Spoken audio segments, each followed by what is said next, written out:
Camden Town is notoriously one of the busiest stations on the tube network and is pretty much always a nightmare to use, which is why I'm glad if I was to ever come to Camden, I have the benefit of using another station just up the road, which is called Camden Road. But if you were to look above the station, you'll find that the original name was actually Camden Town. In fact, there's even a plaque by the entrance that gives you the history, saying that it used to be called Camden Town and opened in 1870. What I find amusing about the station is that the lift labels a platform 3, which no longer exists. In fact, the lift was installed after platform 3 became abandoned, but you can still see as you're pulling in on the train how there used to be an extra track which would have led to a platform 3. The next station is Camden Road. Change here for London Underground Northern Line from Camden Town Station. I've actually come away from the hustle and bustle of Camden to begin my walk today. Also, it's just a quieter place to do a piece to camera in St Martin's Gardens, which is a former burial ground. It's an overflow burial ground for St Martin's in the Field Church, which is near to Trafalgar Square, right in the heart of London. Even now that I've made it out onto Camden's High Street, I've come away from the busyness of it to the back of a Marks and Spencer's to visit a car park. And that's because in here is as close as you can get to a former World War II deep level shelter. There were several of these built along the Northern Line at stations like Belsize Park, Goodge Street, Stockwell and the Three Claphams, and there was an idea after the war to turn them into a sort of express Northern Line, which would have been quite good but probably not at the best located stations. Camden definitely would have been. It would have taken huge pressure off of the existing Camden Town station. Now, each of the war shelters had a north entrance and a south entrance, and they can all still be seen. So if we take a walk up the newly pedestrianised High Street, we will find the other entrance. I'm passing right by Camden Town station at this stage as well, which used to have a bigger station building. You can see there's a significant gap right next to it, but almost coincidentally it was destroyed by a bomb during the war, and there's even a little bit of London transport heritage over there too. Aha, found it. You can come much closer up to this one, and it is right beside an entrance into the new box park here. We'll go and find the other ones one day on walks in them other areas. I would actually recommend, if you're a tourist, to come to Camden first thing in the morning, because it does just get busier and busier throughout the rest of the day. And one of my favourite facts of London is that, you know, despite this area being called Camden Lock, none of the locks on the canal here are actually called Camden Lock. The most notorious one, right beside the bridge that everyone gets their photos on, is called Hampstead Road Lock, despite what it says behind on the wall. The second one, further down, is known as Hawley Lock, and the third one is just over there. And the third and final one is known as Kentish Town Lock, and that is actually the area that I'll be heading to now on my walk.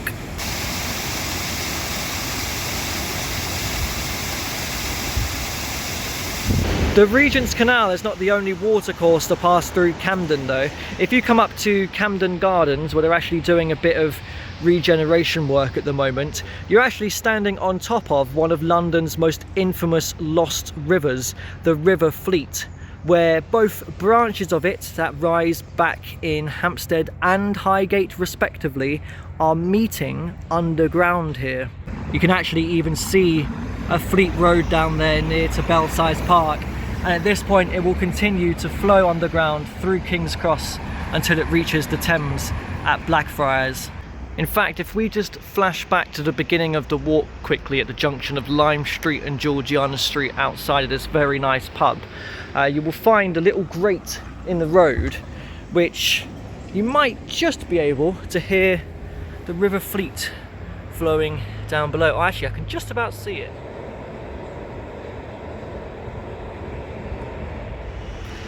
And whilst you've had a flash back, I've had a flash forward as I've made it to Kentish Town West station now, the next stop up the line from Camden Road, which has never particularly been one of my favourites.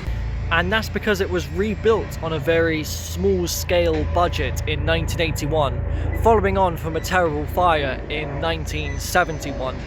And in fact, they did think about in 1976 closing the station permanently, but I reckon if that did went ahead, it would have reopened by now, probably as part of the conversion of this line into part of the London Overground. I did just move over to Tallyger Gardens, which is adjacent to the station, just because again it's a quieter spot to do a piece to camera. Right, well they've fumbled this because we've just established that Kentish Town West is on the overground, not underground. Well, I've found a sign for where I want to go next. I've never been to Kentish Town City Farm before. I like the cow design they have going on at the entrance here. Oh, I love guinea pigs. They all have names that start with P, and they're all food.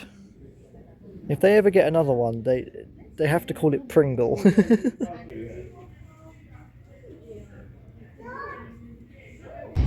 I've wanted to come to Kentish Town City Farm for the last couple of years, ever since I first found out about it when I spotted some donkeys from a passing overground train.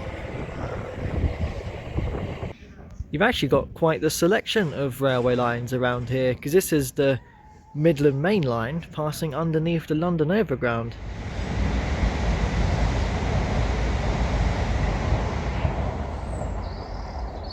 Is that the new train? I've not seen one of them yet. I think that was actually one of the most interesting city farms that I've been to, but I've now moved on over to Lismore Circus, which the Midland Main Line is also passing underneath. There's actually a former station here called Haverstock Hill that closed in 1916 due to wartime economy measures. Haverstock Hill is not the greatest loss to the railway network though, because you do still have the existing Gospel Oak station relatively nearby, which has one of them fantastic mosaic roundels that we really like, and it even mentions the place where I'm heading next. So yes, I have come into Hampstead Heath. I thought I'd use this bandstand here as a nice backdrop, though it probably wasn't worth it because of all the mud. Anyways, I'm just skirting around the southeastern edge of Hampstead Heath. I won't be climbing Parliament Hill today. It's just a quieter place to do another piece to camera. Gospel Oak Station was actually originally known as Kentish Town for the first 7 years after it opened in 1860, but at that point a different Kentish Town had opened one stop down the line, which is now Kentish Town West, which is separate to the other Kentish Town station which still exists. They really wanted to go with that name, it seems. I think this now means as well I've seen every mosaic roundel apart from one Acton Central. Now they've only recently installed that. It's a bit of an oddity because they're usually around north and northeast London on London Overground, though you do find some on the southern network at Thornton Heath and Selhurst stations. There's even one way down on the south coast at Worthing, so we should probably go and do an Acton walk at some point. And I did think about doing it this upcoming weekend, but the overground is actually closed this weekend due to engineering works, so that won't be happening. But we will do one at some point in the following weeks if the weather and trains allow me to. Now the aforementioned River Fleet does rise up in Hampstead Heath, but I'm not going to go and find it today. I'm instead leaving it on the Dartmouth Park side. Now I'm actually a big fan of this area. You'll find here, for example, Highgate Cemetery, which is the only one of the Magnificent Seven that you have to pay to go in. It's regarded as being the most extravagant out of all of them, and there are a lot of famous people's graves in there, including Karl Marx, the father of communism. And just across from it you'll find Holly Village, a beautiful Victorian Gothic private estate which is really quite something. I'm merely just skimming the surface really of Highgate today, but I'd love to come back and give it a proper explore another time along with other parts of Hampstead Heath. Wow, that is quite something. It's like an urban jungle in there. It'd be very peaceful if there wasn't a school opposite. Wow, the Highgate Library is a beautiful building. It's in a very tight contrast to the brutalist estate right next door that stretches on for ages. Kind of reminds me of the Alexandra and Ainsworth estate, which is sort of near South Hampstead. Now, the reason why I've chosen not to climb Parliament Hill today for the views of London is because I wanted to instead visit Dartmouth Park. I wanted to come here a few years ago but couldn't. The site was closed. I think because they were doing something with the covered reservoir here. But you do get a view of London from here as well, and it really is something quite special. It's like a viewpoint of London not many people really know about. This is amazing. Everyone climbs Parliament Hill. But how many people climb Dartmouth Park Hill? I don't think I've ever come to a viewpoint of London before that has included the Emirates Stadium down there. Well, this fulfills quite nicely what I've wanted to do for quite some time now, but couldn't due to the closure of it. Come and visit Dartmouth Park one day. Now, because I've never bothered to visit Dartmouth Park when it's closed, I guess I've mostly avoided this small patch of London, so I've never seen Holloway Bus Garage before either. Now, I was just going to head straight into Archway, but then I realised as I'm passing by Upper Holloway, I might as well have a quick look because that also has a mosaic roundel. Archway is actually mentioned on it as well.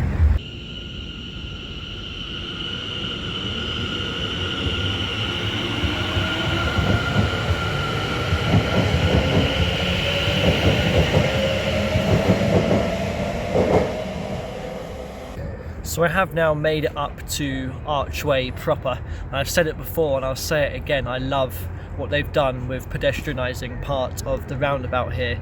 Now, this was actually an original terminus of what is today the Northern Line and was originally called Highgate, but when they opened a Highgate station one stop north, this station went through a rather confusing name change. So it went from Highgate to being Archway brackets Highgate, then Highgate brackets Archway, before simply sticking with Archway, which they probably should have done in the first place.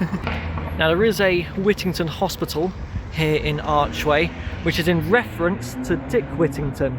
I'm sure we all know the story. It was at this point that him and his cat, don't forget the cat, very important, heard the Bow Bells calling him back to the City of London to become Lord Mayor after a failed attempt at trying to make it in the city.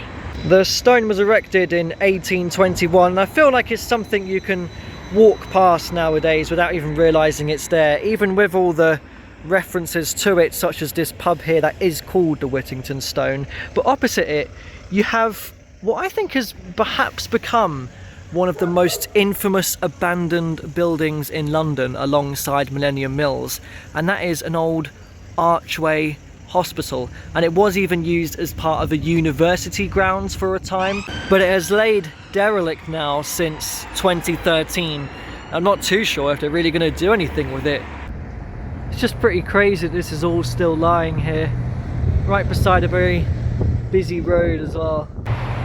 The other infamous location around here is Archway Bridge. The first time I came here, this was actually open, and I can go and stand underneath the bridge by the road down there, which was pretty cool. Oh, it's a very steep climb though. So this bridge opened in 1900, but it did replace a much smaller stone arched bridge that was constructed in 1813. And because we're so high up, it does offer you some fantastic views towards the City of London. But at the same time, it has unfortunately gained the local nickname of Suicide Bridge, and they have put measures in place to try and prevent people from doing that. Most notably this huge fence now Oh, there's another covered reservoir up there as well. Okay, time to pass through some local parks quickly. This is the appropriately named Hillside Park. And this is Elthorne Park. Both ones I've never been to before. I like how it says it's open from 8 AM to dusk, but there's no gate stopping me going in at any time. So as I move on over from Archway to Crouch End, there was no way that I wasn't going to feature the Parkland Walk, which is a disused railway line between Finsbury Park, Highgate and Alexandra Palace. And I think this is probably the most interesting little bit of it, because not only do you have a rather amusing statue climbing out of the wall here that you could very easily miss, but you have one of the best preserved disused railway stations in London, because the platforms are still here. This is Crouch End Station. So there is a world where this could have been part of the Northern Line. They plan to electrify the railway and transfer it over, much like what they did do with the Mill Hill East and High Barnet branches. But then the war got in the way. This one took a little bit longer to get going, and during World War II, with very limited railway services, passenger numbers dwindled, and after the war they never really returned. So the decision was made to close this railway. But it is probably the most intact disused railway in London. It's definitely the most infamous one, and you can walk the whole trail from Finsbury Park to Highgate and up to Ali Pali. I think I'm going to be waiting for a train for a while. I do have the whole station to myself right now though, which is cool.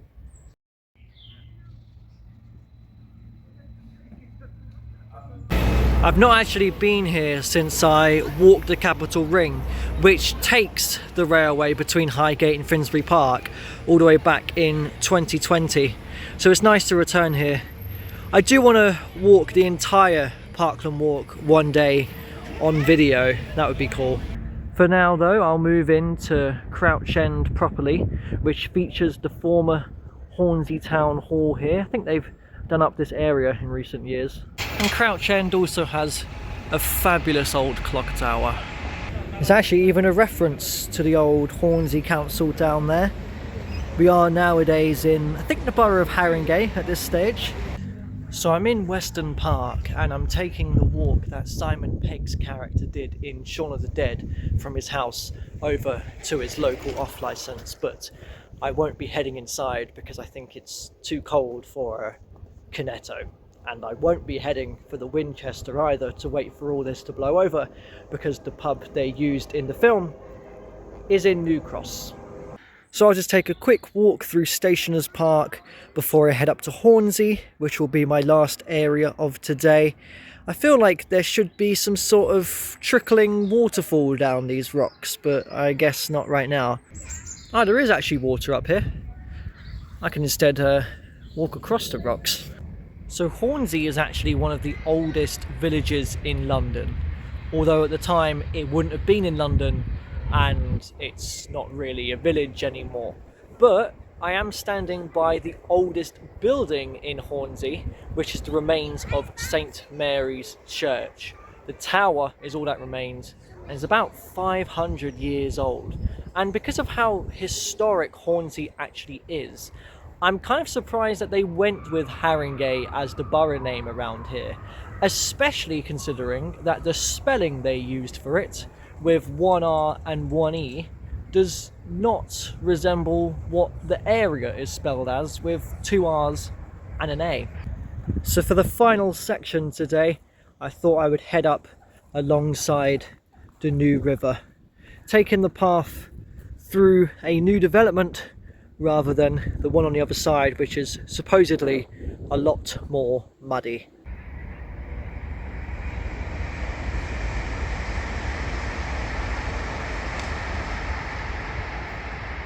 And now that I've crossed under the railway, I'm at the point where the New River is about to head underground and it will emerge on the other side at Bowes Park. But I'm not going any further today.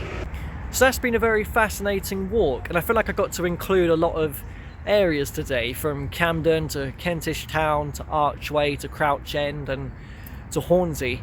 I have been thinking recently just how much I really want the summer months to come now, so I can start to do some out of London adventures.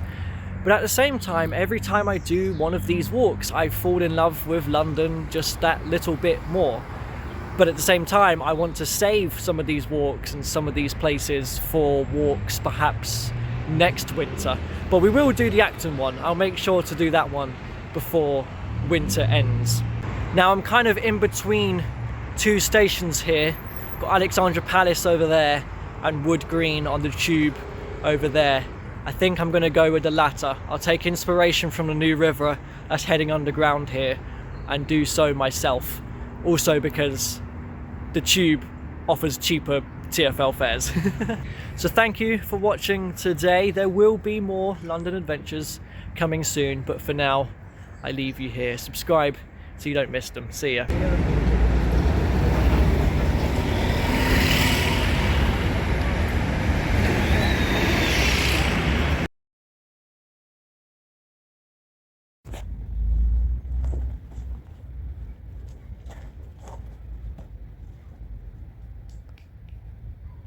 I should have done that because my hands are all muddy now.